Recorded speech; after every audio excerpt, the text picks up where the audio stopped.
नागौर जिले के एक छोटे से गांव में एक छोटा परिवार रहता था। जाट जाति का परिवार रहता था। उस परिवार में माता पिता और उनकी एक बेटी थी। माता पिता बाजार में शॉपिंग करने के लिए जा रहे थे, लेकिन जाने से पहले अपनी बेटी को बोल दिया कि बेटी तुम है जो भगवान श्री कृष्ण को भोग लगा देना, उन्हें भोजन करवा देना। माता पिता शॉपिंग के लिए निकल जाते हैं। अब फिर बेटी के द्वारा भोजन पकाया जाता है, खिचड़ा पकाया जाता है, ऊपर घी रखा जाता है और लेकर आती है भगवान श्री कृष्ण के सामने, मूर्ति के सामने उस भोजन को रख देती है और बोलती है कि आज तो तुझे खाना ही पड़ेगा, आज तो खाना ही पड़ेगा। मेरे माता पिता ने बोला है, माता पिता की बात मैं क्यों नहीं रखूंगी। जब मेरे माता पिता ने बोल दिया तो तब भी मैं यह काम तो जरूर करूंगी, आपको तो भोजन करना ही होगा। तब भगत की अनन्य भक्ति को देखकर भगवान श्री कृष्ण आते हैं और उस कर्माबाई के भोजन को बड़े चाव से खाते हैं और इसी कर्माबाई के हठ पूर्वक भोजन श्री कृष्ण को करवाया जाता है। और इसी पर एक गीत लिखा हुआ है, थाली भरकर लाई रे खिचड़ो, ऊपर घी की बाट की, जिमो मारा श्याम धनी, जिमावे बेटी जाट की, बाबो मारो शहर गयो है, ना जाने कद आवे लो, बाबे रे बिना तो सांवरिया भूको ही रह जावेगो, आज जिमाऊ तन दही रे खींचड़ो, काल राबड़ी छाछ की, जिमो मारा श्याम धनी, जिमावे बेटी जाट की, जिमावे बेटी जाट की। उस जाट की बेटी का नाम था कर्माबाई। इसी परिचय के साथ में आज का हमारा वीडियो स्टार्ट करते हैं। सभी भाई बंधु का हार्दिक स्वागत है आपके परिवार लॉन्ग वॉक जीके में। साथियों, राजस्थान इतिहास में प्रसिद्ध महिलाओं का टॉपिक मैंने स्टार्ट कर दिया है। इसका एक वीडियो मैंने डाल दिया है और आज ये पार्ट होने वाला है सेकंड पार्ट, प्रसिद्ध महिलाएं।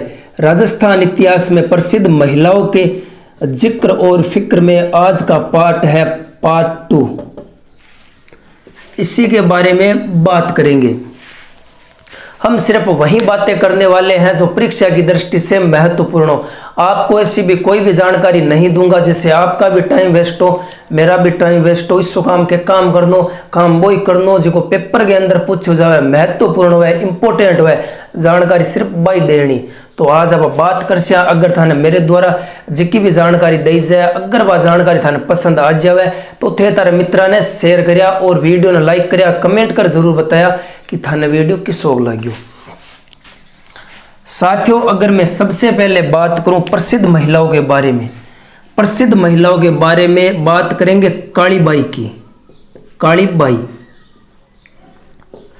बात कर सिया पहला कालीबाई की।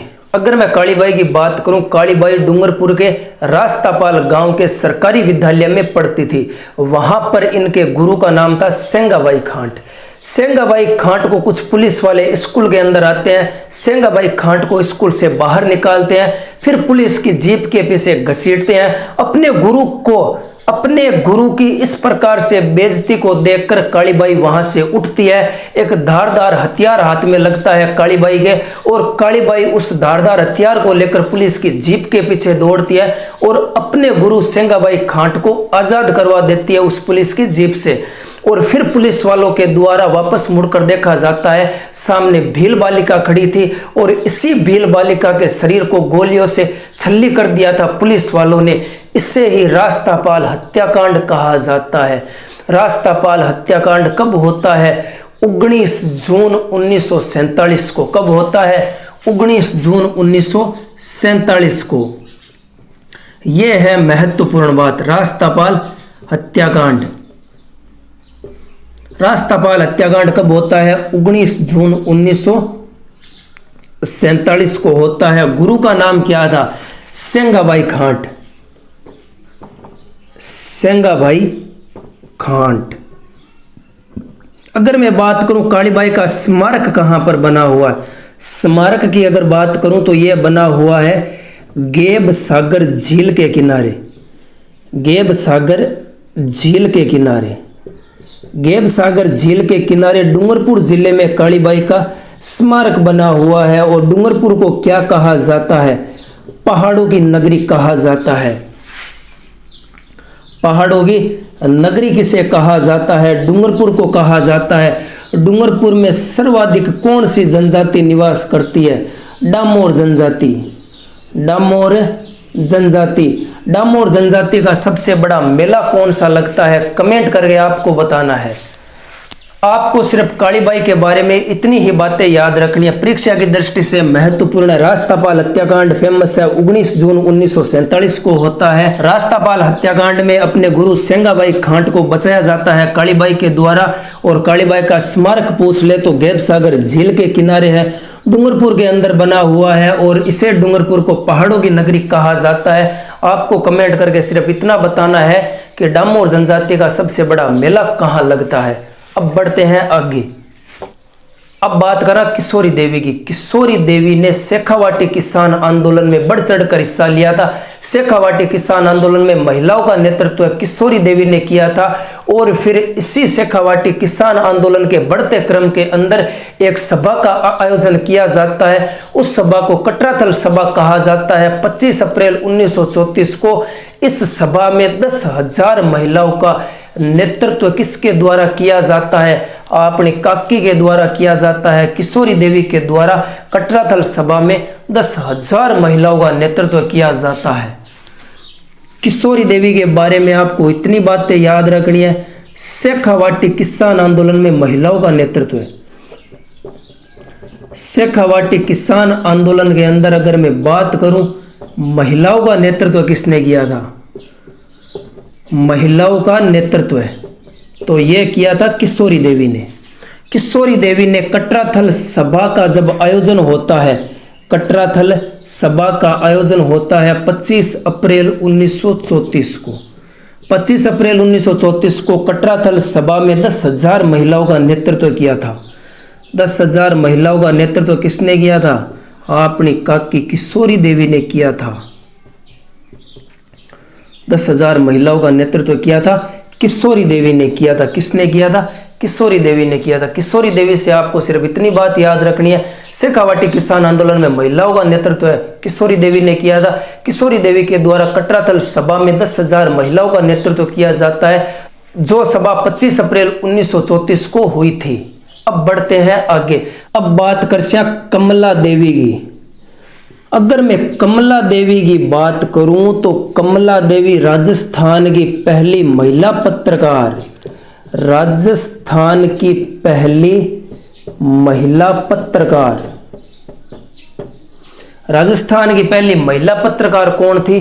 तो कमला देवी। कमला देवी ने अपना जीवन पत्रकार की दुनिया में अजमेर के प्रकाश पत्र से शुरू किया था। अजमेर के प्रकाश पत्र से कमला देवी का जीवन शुरू होता है, और फिर यह राजस्थान की पहली महिला पत्रकार बनती है। कमला देवी की बात करूं तो अजमेर से निकलता था प्रकाश पत्र। अजमेर से निकलता था प्रकाश पत्र। इसी प्रकाश पत्र में अपना जीवन आगे बढ़ाया था और राजस्थान की पहली महिला पत्रकार बन जाती है। अब बात कर सत्यभामा की। सत्यभामा एक एक दो बातें है, लेकिन परीक्षा की दृष्टि से महत्वपूर्ण है। सत्यभामा की अगर मैं बात करूं, सत्यभामा महात्मा गांधी की मानस पुत्री। महात्मा गांधी की मानस पुत्री कौन थी? तो वो थी सत्यभामा। सत्यभामा, और यही सत्यभामा ने अजमेर ब्यावर आंदोलन में, अजमेर ब्यावर आंदोलन कब होता है? 1932 में होता है। इस अजमेर ब्यावर आंदोलन में महिलाओं का नेतृत्व किसने किया था? तो सत्यभामा ने किया था। सत्यभामा से दो बात याद रखनी है आपको, कमला देवी से दो बात याद रखनी है। कमला देवी से पहली बात याद रखनी है कि अपना जीवन पत्रकारिता में अजमेर के प्रकाश पत्र से शुरू किया, ये हो गई पहली बात। राजस्थान की पहली महिला पत्रकार कौन थी? तो कमला देवी। सत्यभामा से दो बात, एक तो महात्मा गांधी की मानस पुत्री, ब्यावर अजमेर आंदोलन में महिलाओं का नेतृत्व किया था 1932 के अंदर। जब यह आंदोलन होता है तो इसी आंदोलन में महिलाओं का नेतृत्व किया था सत्यभामा ने। ठीक है, अब बात करते हैं रामरस दे की। रामरस दे, रामरस दे से आपको इतना याद रखना है, महाराणा राज सिंह की पत्नी थी। दे से देबारी उदयपुर में 1675 में एक बावड़ी का निर्माण करवाती है, जिसे जया बावड़ी कहा जाता है। फिर आगे जाकर इसी बावड़ी को तिरुमुखी बावड़ी भी कहा जाता है। और इसी बावड़ी के ऊपर रणछोड़ भट्ट तेलंग के द्वारा एक प्रशस्ति भी लिखी हुई है। रामरस दे के बारे में इतनी बात याद रखनी है, महाराणा राज सिंह की पत्नी है। देश से आपको याद रखना है देबारी उदयपुर में, देबारी उदयपुर में। इसी देबारी उदयपुर के अंदर जया बावड़ी का निर्माण करवाती है रामरस दे। जया बावड़ी का निर्माण कब करवाती है? 1932 में करवाती है। फिर इसे आगे जाकर नया नाम दिया जाता है तिरुमुखी बावड़ी। और इसी बावड़ी के ऊपर रणछोड़ भट्ट के द्वारा एक प्रशस्ति भी लिखी गई है। रणछोड़ भट्ट के द्वारा एक प्रशस्ति भी लिखी गई है। रामरस दे के बारे में दे को पकड़ लेना। देबारी उदयपुर में 1675 के अंदर एक बावड़ी का निर्माण किया जाता है।